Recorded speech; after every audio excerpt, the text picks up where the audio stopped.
Hey everybody, it's Marty from Aspect LED. Today we are going to show and set up all the features of the Sound Activated LED music controller with remote for RGB lights. For more helpful videos, please like and subscribe. The main features of this remote are the two music note buttons. The double note button will fade between colors in response to audio near the controller. The single note button will flash the lights in response to audio near the controller. You can also control the sensitivity of the sound response with the adjustable tuning wheel. Turn the lights off and on with the on and off buttons. The controller also has two preset color changing modes, flash and fade.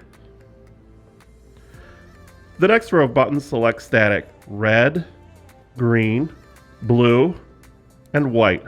Below each color, there is a column of buttons of various colors that you can select. Orange, cyan, purple. You can brighten and dim the lights with these buttons. And dim. This controller comes with a receiver and a remote. The receiver's max power is 144 watts for 12 and 24 volts DC power. The power supply connects on the right side green plug. Red to DC positive and black to DC negative. Today we are using our 24 volt DC W series RGB strip lights in standard bright. The black wire connects to the V positive terminal and the red, green, and blue wires connect to the labeled connections on the green plug. There are two plugs available. The remote uses a CR2025 battery. Make sure that this door is closed in all the way. The remote comes factory paired to the receiver.